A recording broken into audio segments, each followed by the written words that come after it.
예, 여러분 안녕하세요. 예, 지금은 요한계시록 17번째 시간이고요. 6장 12절부터 17절까지 6번째 인을 떼는 심판인데요.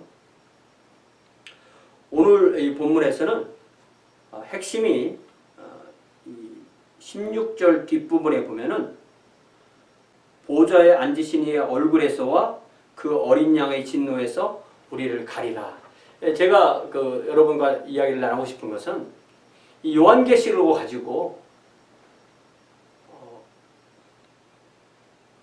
많은 그리스도인들을 이렇게 위협하고 협박하고 겁박하고 어떤 조건을 내세워서 그 조건에 맞으면 우리의 신앙이 잘못된 것이다. 이렇게 말하는 것들이 과연 성경적인가? 그걸 좀 나누고 싶은 거예요. 왜냐하면은 당대에도 요한계시록이 처음 쓰여져서 나누어졌을 때 이 요한계시록을 믿지 않는 사람들이 읽었겠어요? 믿지 않는 사람들이 읽지 않죠. 믿는 사람들이 읽는데 믿는 사람이 읽을 때 이러한 재앙이 하나님을 믿지 않는 사람에게 있다라고 하는 것은 지금 그 핍박을 받고 정말 순교의 자리까지 가고 있는 성도들에게 하나님의 재앙에서 우리는 제외되고 안 믿는 사람들이 하나님의 재앙을 당한다. 이 말씀을 하려고 했던 거죠. 그런데 그 말씀을 하려고 하는 요한계시를 가지고 오히려 성도들을 겁박하려고 한다는 것은 그거는 정말 그 의도가 무엇인지 우리가 의심만 하지 않을 수가 없는 거죠. 그런 면에서 오늘은 이 어린 양의 진노는 누구를 향한 것인가? 요거에 한번 우리가 포인트를 맞추려고 해요. 그래서 12절에 보니까 내가 보니 여섯째 인을 떼실 때 큰 지진이 나며 해가 검은 털로 짠 상복같이 검어지고 달은 온통 피같이 되며 하늘의 별들이 무화과나무가 대풍에 흔들려 설익은 열매가 떨어지는 것 같이 땅에 떨어지며 하늘은 두루마리가 말리는 것 같이 떠나가고 각 산과 섬이 제자리에서 옮겨진다. 이게 이제 12, 13, 14절을 통해서 여섯째 인을 떼고 난 뒤에 오는 6가지의 이 우주와 지구의 변화를 큰 지진이 난다. 해가 검은 털로 짠 상복같이 검어진다. 달은 온통 피같이 된다. 하늘의 별들이 무화과나무가 대풍에 흔들려 설익은 열매가 떨어지는 것 같이 땅에 떨어진다. 그러니까 해, 달, 별이 기능을 잃는 거죠. 그리고 하늘은 두루마리가 말리는 것 같이 떠나간다. 각 산과 섬이 제자리에서 옮겨진다. 이것이 얼마나 상징적이고 얼마나 사실적인 것인지는 모릅니다. 그러나 분명하게 알 수 있는 것은 종말의 때에는 전 우주적인 새로운 변화, 새로운 창조가, 재창조가 이루어지고 난 뒤에 새 하늘과 새 땅이 이루어지는 거죠. 이것을 우리는 베드로후서 3장 3절부터 볼 수 있습니다. 요한계시록도 있지만 베드로후서 3장도 봐야 되는 거죠. 그래서 베드로후서 3장 3절부터 보니까 먼저 이것을 알지니 말세에 조롱하는 자들이 와서 자기의 정욕을 따라 행하며 조롱하여 이르되 그러니까 조롱하고 정욕을 따라서 말하는 사람들입니다. 4절에 이르되 주의 강림하신다는 약속이 어디 있느냐? 조상들이 잔 후로부터 만물이 처음 창조될 때와 같이 그냥 있다. They will say, where is this coming he promised? Ever since our fathers died, everything goes on as it has since the beginning of creation. 모든 것이 그대로 있는데 어떻게 종말이 오냐? 라고 말을 하지만 5절에 이는 하늘이 옛적부터 있는 것과 땅이 물에서 나와 물로 성립된 것도 하나님의 말씀으로 된 것을 그들이 일부러 잊으려 함이로다. 우리가 창세기 1장에서 태초에 하나님이 그 하늘들과 그 땅을 창조하셨다. 그런데 그 땅은 혼돈하고 공허했다. 그러니까 아무런 것이 없었다는 거죠. 그리고 어두웠다는 거죠. 흑암이 깊음 위에 있고 하나님의 영은 수면 위에 운행하시니라. 하나님이 이르시되 빛이 있으라 하시니 빛이 있었고, 그리고 6절에 보니까 하나님이 이르시되 물 가운데에 궁창이 있어 물과 물로 나뉘라. 하나님이 궁창을 만드사 궁창 아래의 물과 궁창 위의 물로 나누게 하시니 그대로 되니라. 하나님이 궁창을 하늘이라 부르시니라. 그 다음에 9절에 하나님이 이르시되 천하의 물이 한 곳으로 모이고 묻이 드러나시니 그대로 되느라. 하나님이 묻을 땅이라 부르시고 모인 물을 바다라 부르시니 하나님 보시기에 좋았더라. 그러니까 여기에 5절에 베드로 후서 3장 5절에 이는 하늘이 옛적부터 있는 것, 땅이 물에서 나와 물로 성립되는 것, 이 모든 것이 하나님의 말씀으로 되었다. 그러니까 우리는 이 창세기 1장 2절의 입장에서는 물과 땅이 구별이 안 돼 있다가 창세기 1장 9절에서 그러니까 먼저 1장 6절 7절에서 물을 궁창 위, 궁창 아래로 나누고 그다음 궁창 아래의 물을 한 곳으로 모아서 묻이 드러나게 한 것이라는 것을 그 과정을 우리가 충분히 이 순서대로 이해를 할 수가 있습니다.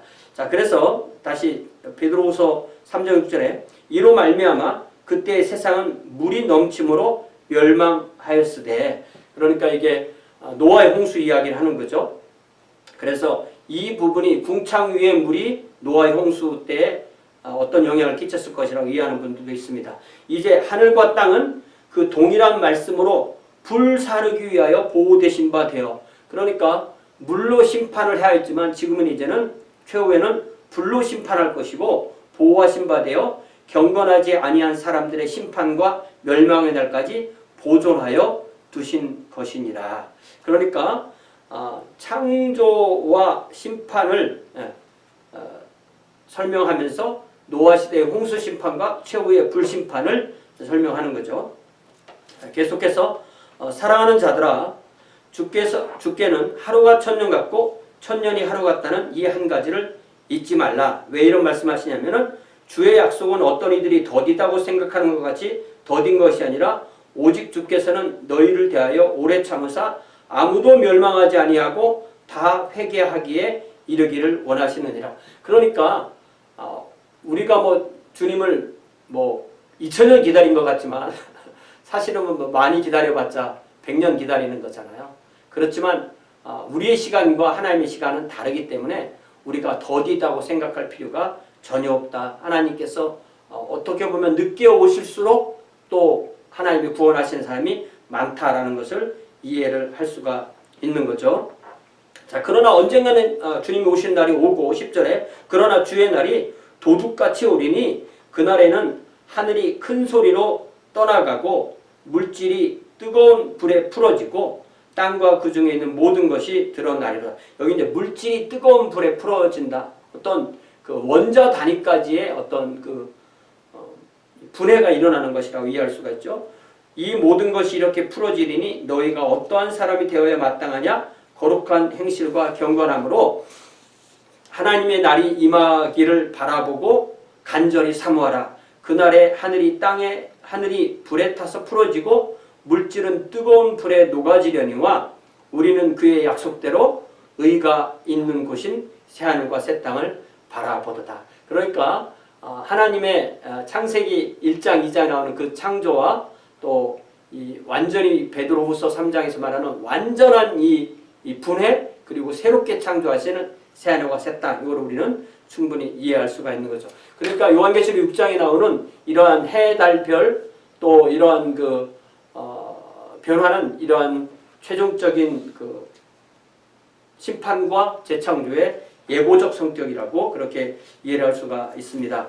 자, 계속해서 요한계시록 6장 나머지 부분을 읽어보면은 15절에 땅의 임금들, 또 왕족들, 또 장군들, 부자들, 강한 자들, 그러니까 이렇게 하이랭크에 있는 사람뿐만 아니라 모든 종, 자유인이 굴과 산들의 바위 틈에 숨어 산들과 바위에게 말하되, 틈에 숨어 있다고 그랬죠. 산들과 바위에게 말하되 우리 위에 떨어져 보좌에 앉으신 이의 얼굴에서와 그 어린 양의 진노에서 우리를 가리라.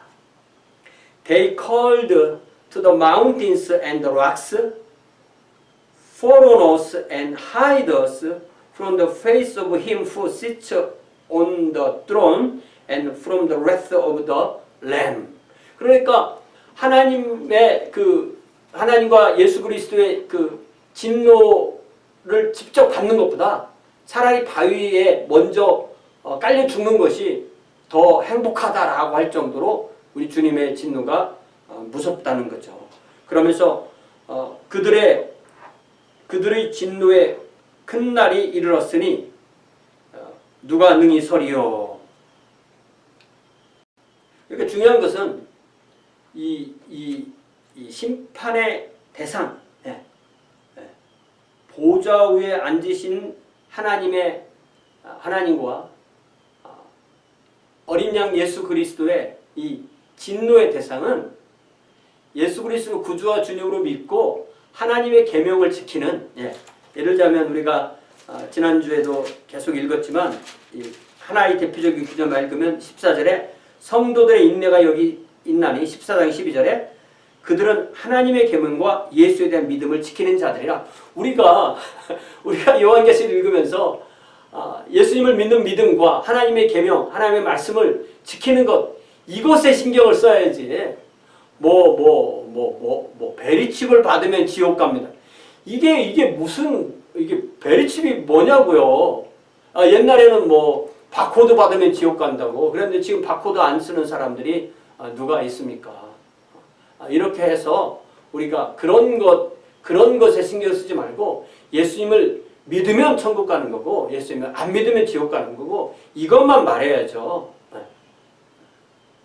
예수님을 안 믿는 신앙을 베리칩을 안 받는 것으로 그렇게 대체해서 안 돼요. 그거는 하나의 아주 작은 예이고 이 시대의 어떤 아이콘처럼 그렇게 되어 있는데 우리는 그런 것에 결코 현혹될 필요가 없습니다. 우리는 물론 예수님을 믿는 믿음을 지키고 하나님의 계명을 따르기 위해서 순교의 자리까지도 나아갈 수도 있지만 그러나 이러한 하나님의 진노, 어린 양의 진노는 우리 그리스도인 하나님의 계명을 따르고 예수 그리스도를 믿는 믿음을 지키는 사람들에게는 그러한 하나님의 진노의 대상이 아니라는 것을 우리는 분명히 기억해야 하겠습니다. 오늘은 여기까지 하겠습니다. 감사합니다.